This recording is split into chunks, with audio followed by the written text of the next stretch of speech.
Dulu kita orang kecil-kecil, muka berlemoy muka macam budak-budak sekolah. Memang budak sekolah lah, bau tengik apa semua. Hello guys, this is Anwar. It's a bit awkward but this is my first attempt untuk cakap pasal topik yang kita akan discuss dalam Benda Boleh Bincang adalah currents, isu-isu semasa dan also isu-isu fresh from my perspective. Dan hari ini, I choose a topic that widely debated. Many people has been vocal about these issues. Keselamatan kanak-kanak. I mean, banning of social media yang berumur 16 tahun ke bawah. Of course, even though kita banyak bercakap pasal ni macam ban social media untuk budak 16 tahun bagus and everything, but there's like little discussion or discourse about this. I mean, I just scroll YouTube like a few moments ago and I couldn't even find lebih daripada 3 wawancara atau people talking about these issues. It's a big issues yang debated not just in Malaysia, worldwide, in the whole world, even in developed nations, Southeast Asia, and also in the world as we are speaking now. So in Malaysia, we don't have that specific discourse about this. I don't know whether we take this lightly ataupun kita belum ada the urgency to talk about it. So though Malaysia pada 1/1/2026, I think kita dah orang panggil apa, start untuk ban social media bagi teenagers umur 16 tahun. Well, not just Malaysia, in the UK, it started, I think, not banned, but they introduced Online Safety Act. It started 25th July 2025. And also, Australia has legit banned everyone below 16 years old cannot access social media at all. US, you know, the fathers of democracy, also has not restricting but tightening certain rules for this macam TikTok, you know, like social media yang jenis scroll ni, like after 30 second or 1 minute of reels, you actually macam boleh nampak another apa orang panggil videos coming up, like, you know, like first you tengok orang gym and second another gym. And this algorithm is addictive. So similar to tobacco addiction, New York governor has tightened certain rules for this scrolling behavior. You have to actually put label on like this video that this is addictive, so people are aware of it. You went out to grocery store, you nak beli a cigarette box, so dekat luar box tu dia dah cakap this is harmful for you, you may get cancer out of it. So similar to this, US also has, I mean New York, because they are states regulated, so New York has come with a certain tightened rules to avoid addiction. So countries around the world has actually come together and also try to protect their kids, and Malaysia has followed suit. Australia literally banned kids. Kita boleh tengok the concern are pretty similar, reflect to us social grooming, case culik, and also a new bully style, cyberbullying. You just go on your friend's Instagram, you created, you know, like ghost account or whatever account, only have 3 or 4 followers because you know him. So whenever he posted something or she posted something, you just macam aku benci dia. So you just like comment. You know, every comment you make actually deteriorate people's feelings. I don't know whether you know, kalau you memang jenis cyberbully, you know, like everyone you are bitter, you can macam artist post something, you just like type something in it, and like, oh, tak handsome pun, gym lama-lama badan macam tu juga. You know, like this kind of things, we are adults, so we can actually macam, okay lah, tak apalah, take a social media break. But for the kids, some of them lack of that maturity, you know, they don't have the capacity to reach out to understand what's going on, and tiba-tiba dia kena benci, you know, like benci is one thing and you cyberbully, you say, oh, pergi matilah. These kind of things are actually what makes social media harmful, and also it can lead to suicide. And we have a few cases in Malaysia.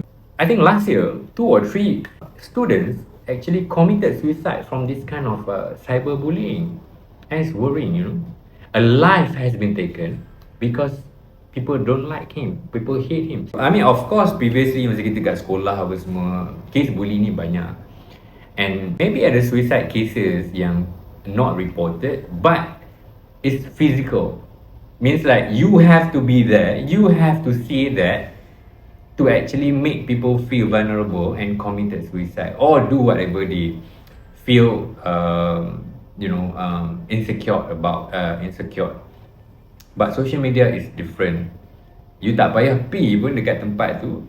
You just stay at your home, buka your PCs or buka your phone, and you type something, and it's disrupt people's self-esteem. Goes back to banning of social media usage for budak-budak bawah 16 tahun. Ini yang dekat UK Online Safety Act and also dekat US tightening certain rules, and Australia legit ban. In Malaysia, what's the reaction of Malaysian? I think after reading a lot of reported news, the messages from parents, they are quite grateful because of the ban taking effect this year. It has come at the right time, I believe. Kita boleh tengok, tak perlu kita, we don't have to actually see from very far. You can just open up your Googles and you can check how many cases affected our students derived from social media. Kita ada satu reported case. This is very worrying. Budak umur 17 tahun, remaja umur 17 tahun. I love to actually highlight this kind of things. Child pornography. You are kids. You were selling child pornography. And I don't know whether he or she lah, but it is reported that dia mendapat keuntungan, selling child pornography, 76,000 ringgit untuk 9 bulan.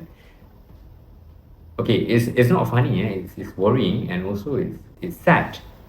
Child pornography, you abuse child, or maybe it's child between child, and then they sell it on a platform, and then these students receive profit from it, been profiting from this selling of child pornography. And of course lah, akan ada adults yang help out selling and everything, but within 9 months he can get 76,000 ringgit, which is a trend that are worrying. If no measures are taken, I think this could lead to a lot of problems. Pedophilia, this fella akan jadi open to it, and I was like, I think possible untuk dapat duit from being a content creator. So this is a worrying trend. And also kita ada satu case yang quite tragic last few months back. These students umur baru 15, I believe, bawa pisau ke sekolah and kill his classmate women. We don't have a specific dia tak ada specific reason, dia just bawa pisau and then dia bunuh. You see how can you imagine a kid with a child lah kan, umur 15 kan, have that maturity or have that thinking untuk bawa pisau pergi sekolah bunuh orang, tak cucuk, it's something you can't even think, right? Of course, we cannot say it's social media, we cannot blame it on social media, but the trend are worrying and mostly derived from social media. And there's a lot of research about social media actually release dopamine, satu addiction yang kita tak perasan. It's a new addiction, you buka social media, some people love to read hate comments, macam, okay, dia ni kena bash, so dia suka, okay. Certain people love gossips, and certain people love to watch videos yang reels, or positive things or also negative things.